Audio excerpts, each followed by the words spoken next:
정부에서 다음 주부터 완화된 새 거리 두기를 적용한 뒤에 감소세가 유지되면 실외에서는 마스크를 벗을 수 있게 될 것으로 보입니다. 최근 후유증 환자가 늘면서 소아 감염 증가에 따른 소아 후유증도 증상이 심할지 관심인데요. 전문가와 알아보겠습니다. 박순영 가톨릭대의대 명예교수 모셨습니다. 안녕하십니까? 안녕하세요. 네. 자, 이제 정부에서 다음 주 월요일부터 2주 동안 적용할 새로운 거리두기안을 발표를 했습니다. 모임은 10명 그리고 영업시간은 자정까지 완화하기로 했는데요. 관련 내용 들어보고 오겠습니다. 내주 월요일부터 2주간은 다중이용시설의 영업시간 제한을 밤 11시에서 밤 12시로 완화하고 사적 모임에 있는 제한은 8인에서 10인까지로 조정하고자 합니다. 행사, 집회 등 나머지 방역수칙은 현행 그대로 적용됩니다.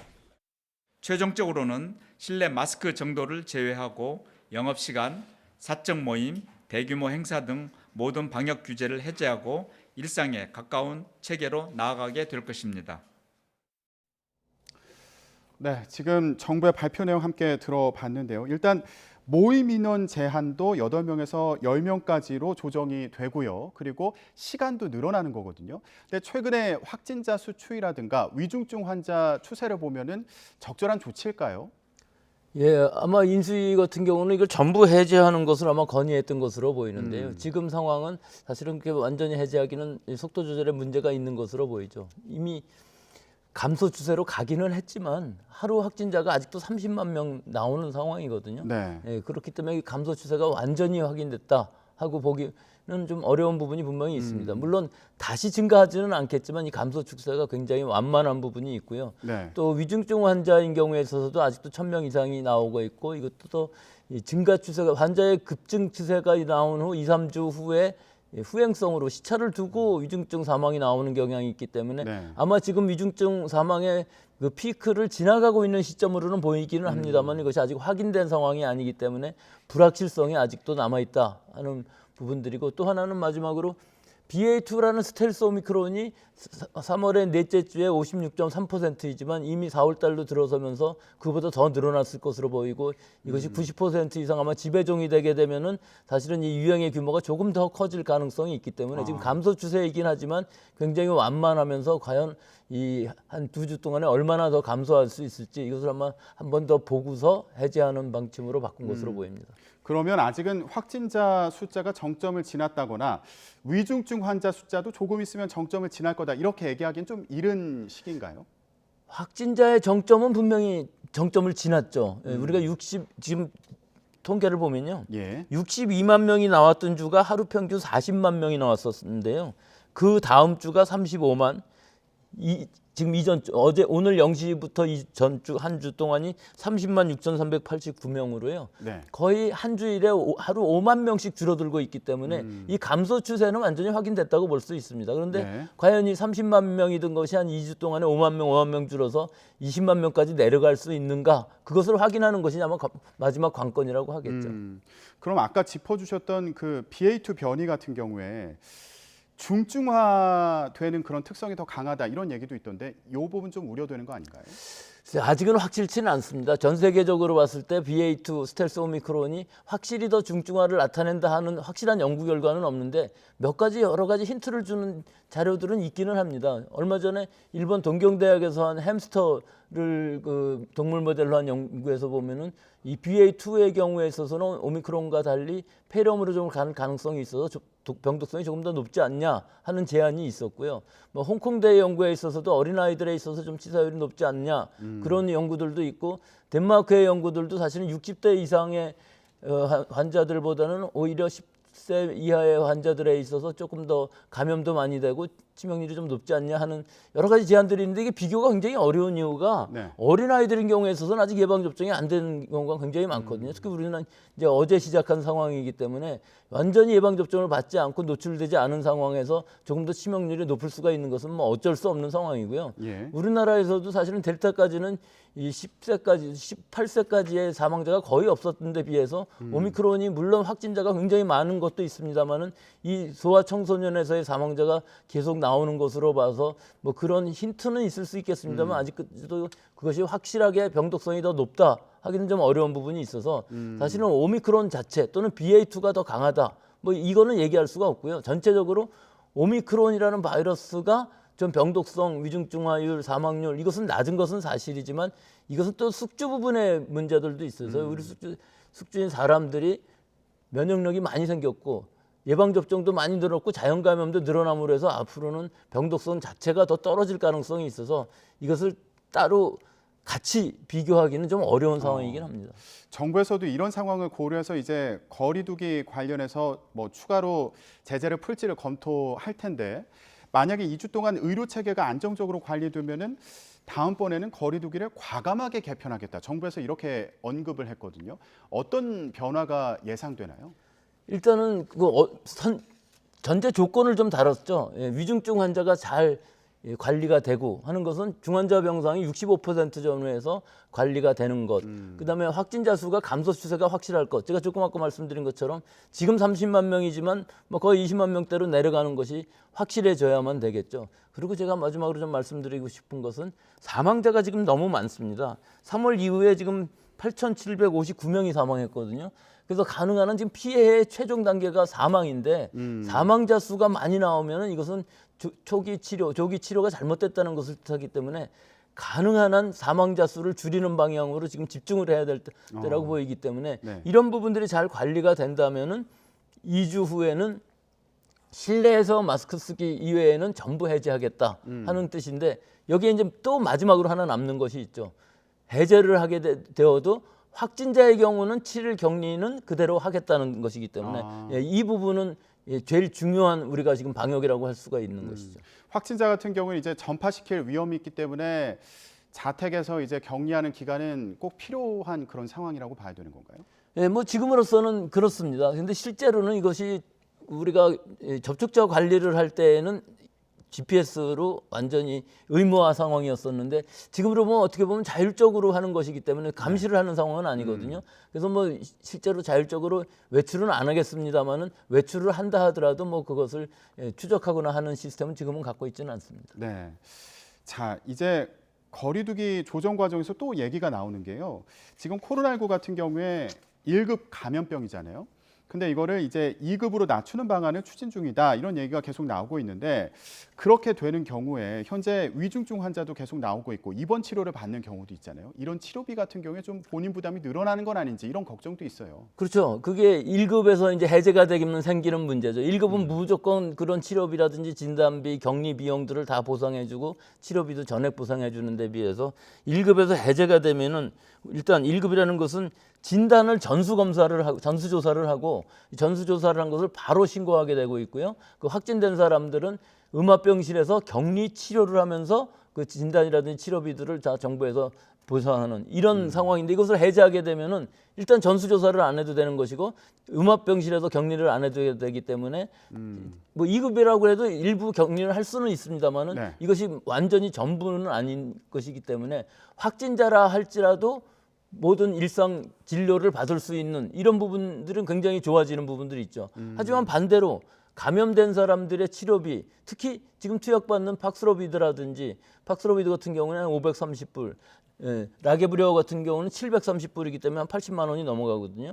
렘데시비르 같은 경우도 한 바이 아래 47만 원 정도 하기 때문에 이것들을 뭐 얼마나 보조해 줄지는 모르지만 본인 부담이 늘어나는 것과 또 입원료인 경우에 있어서 중환자실 같은 데 가는 경우에 있어서 코로나19로 해서 지금은 일단 무료지만 이것이 본인 부담이 생기게 된다면 아무리 건강보험을 적용을 하더라도 굉장히 큰 부담이 생길 수가 있습니다. 네. 그래서 여러 가지들을 다 융합한 상태로 2급으로 내리거나 뭐 4급으로 내린다 할지라도 일단 코로나19에 한해서는 이 정도의 보조를 한다는 그런 융합된 방침으로 가지 않을까 그렇게 생각합니다. 네.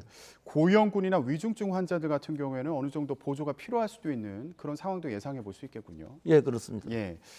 자, 그리고요. 지금 정부에서 나오는 얘기가 전국적인 항체 조사를 계획 중이다. 이런 얘기가 나오고 있는데 이게 이전에는 안 하던 건가요? 이전에도 하기는 했습니다. 국민건강영향평가에서 실제로 체열된 부분을 가지고 했기 때문에 굉장히 낮은 수가 나왔고요. 또 예를 들어서 대구에서 유행했을 때 대구를 빼고 했기 때문에 지역적으로 어느 정도 되는지 또는 연령대별로 어느 정도 되는지를 전혀 알 수가 없었어요. 그런데 지금은 우리가 전 국민들의 백신 접종률이 굉장히 높은 상황에서 과연 이 백신을 맞은 사람들의 이 백신에 의한 항체가 어느 정도 생겼느냐, 또 시간별로 어느 정도 항체가 줄어드느냐 하는 것들을 알 수가 있는 항체 검사일 수가 있고요. 또 하나는 자연 감염에 의해서 생긴 항체는 또 다르기 때문에 이 자연 감염 확진된 사람뿐만 아니라 모르고 지나간 사람들까지도 다 파악이 되기 때문에 인공 면역, 백신에 의한 면역, 또 자연 면역 이 비율을 확실히 알 수 있는 상황인데 사실은 10,000명이라는 숫자는 좀 적은 것 같습니다. 이 표본을 조금 더 늘려서 17개 시도 소아 청소년까지 다 한다고는 하지만 4분기에 걸쳐서 분기당 10,000명 정도 할 것으로 보이는데요. 네. 해외의 경우에 있어서는 수만 명 단위로 하기 때문에 좀 지역별로 넓게 분포를 해서 한다면은 많은 숫자를 하는 것이 그다지 어려운 것은 아니거든요. 이거 엘라이자 메소드라는 걸 가지고 하게 되면은 정량적으로까지 할 수가 있기 때문에 항체가 줄어드는 것 또는 자연 면역 또는 인공 면역 또는 둘 다를 가진 사람들 이 비율을 안다면은 우리가 4차 접종을 언제 해야 되느냐 안 해야 되느냐 이런 것들을 다 결정을 할 수도 있고요.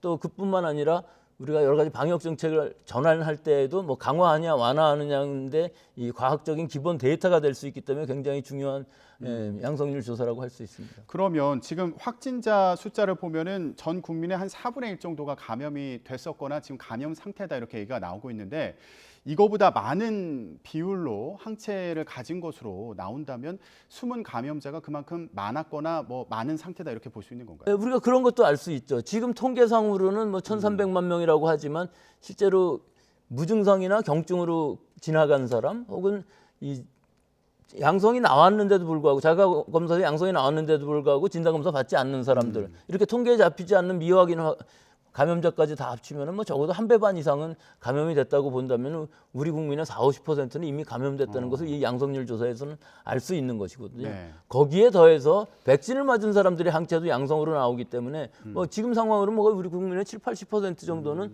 항체를 가지고 있는 상황으로는 보이지만 그렇다고 해서 안심할 정도는 아니에요, 이게. 네. 영국의 경우 항체 조사를 해보면 95%까지 항체 양성률을 나타내는데도 불구하고 이 유행이 크게 일어나는 것들을 보면은 항체가 아무리 있다고 할지라도 사실은 감염되는 확진자의 수는 지금으로서는 통제하기는 어려운 상황이다. 이건 특히 오미크론의 경우 항체를 갖고 있어도 오미크론은 얼마든지 감염이 되는 상황이거든요. 그래서 지금 상황에서는 일단 항체가 어느 정도 존재하는지 우리 국민들의 면역도가 어느 정도 되는지를 좀 더 넓은 숫자를 가지고서 표본 조사를 해야 될 것으로 보입니다.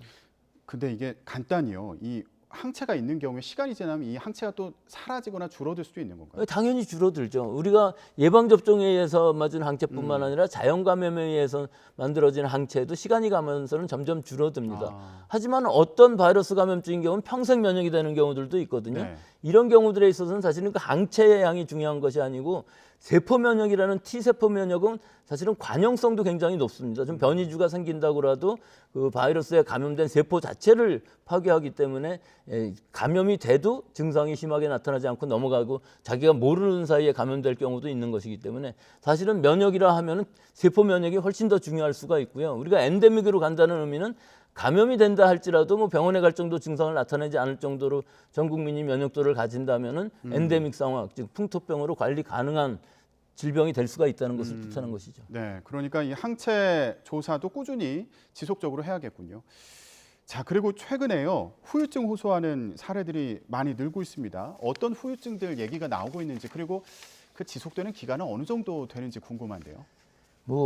지금 우리 일주일이면 자가격리 해제를 하고 3일 정도 더 주의하라고 그러는데 열흘이 지났는데도 후유증이 남는 사람들이 굉장히 많이 나오죠. 롱코비드가 나온 후유증이 3개월 이내 발생하고 최소 2개월 이상 지속되는 상태. 이건 WHO에서 정의한 이 롱코비드의 정의입니다. 하지만 네. 우리나라의 경우 지금 이 오미크론인 경우에서는 증상도 빨리 나타나면서 바이러스도 빨리 없어지긴 하지만 후유증이 굉장히 큰 경우가 많아서요. 후유증들이 200가지 정도 되는데요. 장기침, 미열, 권태감, 집중력 강화, 브레인 포그, 우울증, 호흡곤란, 가슴 통증 이런 거에 더해서 생리불순이라든지 또는 건망증이라든지 수면 장애 여러 가지가 다 있습니다. 하지만 이것들이 장기간 지속되면서 완화되지 않을 때 이것이 일상생활이 불가능해지는 상황이기 때문에 주의해야 될 것이고요. 특히 호흡곤란이나 가슴 통증 같은 경우는 이것이 오래 진행되면 혹시라도 폐렴이 진행된다거나 혹은 심근염 같은 것들이 진행될 가능성도 없지 않기 때문에 완화되지 않고 조금 오래 간다면은 일단 진단을 받아볼 필요가 있는 것이고요. 예. 제일 많은 것이 이제 장기침이 남는 것인데요. 약으로 잘 해결되지 않을 경우가 많이 있습니다. 물론 기침약도 먹어야 되겠지만 일단 잘 먹고 잘 쉬고 또 주변의 호흡을 위해서 습도, 물 많이 마시고 상대 습도를 상당히 높여주는 것이 굉장히 필요한 상황이고요. 이 장기침이 오래 가게 되면 오히려 다른 면역력이 떨어져서 기관지염 같은 세균 감염도 일어날 수가 있기 때문에 너무 좀 잘 안 먹는다 그러면 병원에 가셔서 혹시라도 세균 감염이 있을 경우에는 항생제 처방까지도 받아야 되는 상황이기 때문에 이 다양한 그 후유증 증상들이 있지만 이것이 인과관계도 확실치 않고 사실은 그렇게 중한 증상이 아닐 경우가 많기 때문에 병원에 가서도 이거 치료 방침이라는 것이 이것들이 확실하지 않고 과연 얼마나 있는지도 지금 연구 중인 상황이기 때문에 이런 부분들에 좀 우리가 지금 1,300만 명 정도나 감염된 상황에서는 이 후유증 환자들도 너무 많아질 수밖에 없는 이런 현실이기 때문에 이런 부분들에 좀 과학적인 또는 의학적인 접근이 굉장히 필요한 시기라고 보겠습니다. 네.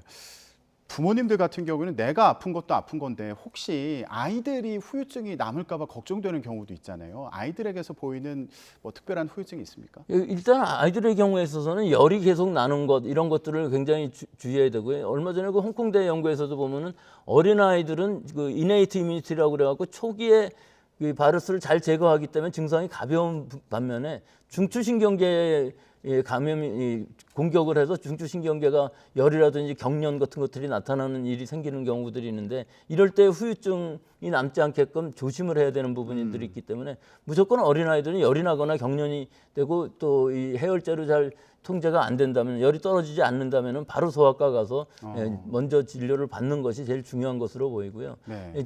일반적으로 어린아이들의 경우에 있어서는 급격하게 나빠질 가능성도 많이 있고 또 목이 아팠을 때에도 후두부가 굉장히 많이 붓는 호흡곤란이 생기는 상황들이 있을 수가 있기 때문에 일주일이 지난다고 해도 그 이후에도 증상이 나타날 상황들이 있기 때문에 예의주시하면서 조금이라도 이상한 부분이 있으면 바로 소아과 대면 진료를 받는 것이 좋겠습니다. 네. 이렇게 급성으로 후유증이 뭐 증상이 나타나는 경우도 있겠지만 아까 말씀하신 뭐 잔기침이라든가 아니면 뭐 두통이라든가 이런 증상이 좀 꾸준히 나타나는 경우도 있을 텐데요. 이런 경우에 남들도 뭐 다 이렇다는데 이러고 넘길 수도 있겠지만 좀 어느 정도 기간까지 이게 유지된다 이렇게 봐야 될까요? 뭐 더 넘어가면 좀 위험할 수도 있다거나요? 우선 기간이라기보다는 시간이 지나면서 점점 완화되느냐 이런 부분들이 더 중요하다고 하겠죠. 시간이 가도 뭐 길게는 21개월까지 간다는 우리나라 연구 결과들도 있기 때문에 기간이 오래 가게 되면 사실은 치료를 받아야 되는데 사실은 제대로 된 치료를 받을 수 있는 그 원인, 그 치료 방침 이런 것들이 아직도 확실치 않은 경우들이 많아서요. 그 예를 들어서 무슨 브레인 포그라든지 집중력 저하라든지 이런 부분들에 있어서는 과연 이 정신신경학적으로 우리 바이러스가 영향을 줘서 그 어떤 세포가 부전이 생겨서 세포가 감염이 돼서 그 후유증으로 생긴 건지 아니면 원래부터 있었던 것이 우연히 나타난 것인지 이런 거에 대한 구별도 굉장히 쉽지 않은 것이거든요. 그래서 진단 자체가 쉽지 않고 장기간에 걸쳐서 이 철저하게 그 증상을 분석을 하면서 치료하는 것이 필요한 부분들인데 아직까지는 우리나라에서 그 연구들이 좀 미진해서 지금 시작하는 거 한 1,000명 정도의 연구 결과 또 빅데이터를 이용한 연구 결과들을 기본으로 해서 어느 정도의 인구가 그런 후유증을 겪고 있는지 그런 하나하나의 후유증들에 대해서 어떤 치료 방침이 좋을 것인지에 대한 연구가 지금 필요한 시기고 전 세계적으로도 그것들이 연구는 많이 되어 있기는 합니다만은 아직도 확실치 않은 부분들이 너무나 많아서 직접적인 인과관계를 밝히기는 어렵지만 일단 증상을 치료하는 대증치료라도 적극적으로 해야 될 시기라고 봅니다. 네, 알겠습니다. 워낙 많은 인구가 감염이 됐다 보니까 이 후유증에 대한 관리도 중요한 시점으로 보입니다. 네, 지금까지 코로나19 관련 상황 백순영 가톨릭대대 명예교수와 함께 짚어봤습니다. 오늘 말씀 고맙습니다.